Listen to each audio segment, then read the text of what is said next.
Cheikh Sarr animateur présentateur ana ña ñoo xamoon ni Cheikh Sarr enseignant la woon avant muy nekk animateur lan moo tax mu bàyyi métier bii di enseignant ñëw ci li nga xam mooy animation bi topp leen.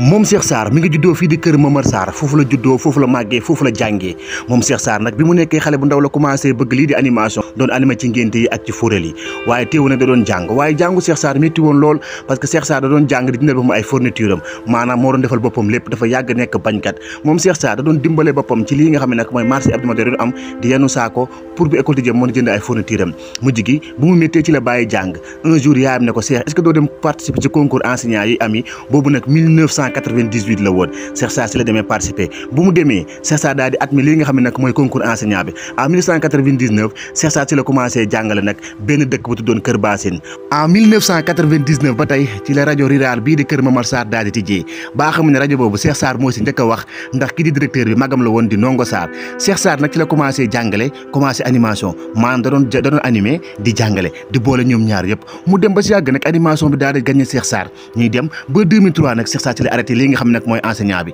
waaw Cheikh Sarr moo arrêté enseignant pour nekk animateur affaire bu doy waar waaye pourtant dëgg la Cheikh Sarr ci la daal di continuer mu jógi mu dem benn rajo bu ñuy wax Fagoro FM ci 2003 waaye nag diggante 2003 ba 2007 métti woon na trop si Cheikh Sarr parce que Cheikh Sarr doon liggéey rajo sans salaire imagine nga jógee sa enseignant ngay liggéey sa rajo sans salaire Cheikh Sarr dafa nekk Dakar di fanaan ci lii nga xam ne nag mooy ay mbaaru tefes maanaam boobu Cheikh Sarr amul fu mu nekk si Dakar di boot ay saakam moom Cheikh Sarr liggéey na ci géej gi maanaam di xëcc ay mbaalu jën pour am dundalee boppam moom Cheikh Sarr jaay na parfum waaye bu jaayee parfum ba ngoon lépp lu mënti am da koy yónnee kii di yaayam ak kii di papaam maanaam 10 000 francs la leen doon yóbbanti moom Cheikh Sarr di ko def jamono ji métti loolu benn xaritam bu ñuy wax nag Cheikh Lo kooku nag xaritam la woon waaye fansam la woon kooku nag moo hébergé woon Cheikh Sarr fii si place am si place tailleur bi ndax Cheikh Lo moomu maître tailleur la woon waaye jamono jëm ba si yàgg waa Walfadjri woo kii nga xam ne nag mooy Cheikh Sarr nag Walfadjri njëkkee amee salaire maanaam foofu nag animation bi ngay commencé fay ndànk-ndànk bu jaar nag si rajo Madiambal Diagne foofu nag la amee salaire am bu gën a rëy Cheikh Sarr commencé jaar si rajo yu bëri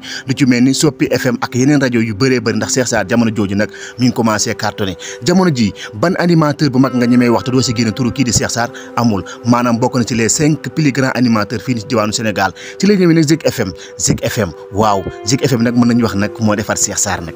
loolu nag dëgg la yéen a ngi xam bu baax a baax émission bi di Aly Mandione ak Cheikh Sarr Zik Feeling kan moo ko xamul ci réew mi amul midi 14h Cheikh Sarr ak Aly Mandione ñooy fatt rajo yëpp maanaam taximaan yi ak képp ki nga xam ne yaa ngi boutique wala place ak Cheikh Sarr ak Aly Mandione ngay déglu waaye jamono ji Zik Feeling mi ngi daw fi nga xam mooy Sen TV Cheikh Sarr présentateur la aussi Sen TV mi ngi fi présenté ay émissions yu bëri lu ci mel ni Grand Plateau wala Grand Cœur wala ay émissions spéciales yu bëri Cheikh Sarr mi lañ koy jox parce que nag dafa mën li nga xam mooy présentation plateau émission bu ci mel ni Grand Plateau Grand Cœur wala ay yeneen émissions spéciales yi nga xam day am maanaam kër diine bu ñu xewalee sax Cheikh Sarr moo koy présenté Sen TV parce que Cheikh Sarr nag dafa mën lépp li nga xam dafa jëm ci wàllu communication parce que da cee tarbiyu jaar-jaaru Cheikh Sarr li ñu bàyyi sax moo ëpp baax li ñu wax moom Cheikh Sarr nag gis nañ mu annoncé départ maanaam démission fii nii ci groupe des médias ci lundi bi passé le 12 juin bi passé Cheikh Sarr annoncé na lii di départ am des médias fan la jëm nag kenn xamu ko waaye fu mu mënti jëm yàlla na ko fa yàlla taxaw moom tonton Cheikh ndax yàgg na ñoo bégal Cheikh Sarr la ñu indiloon tey jii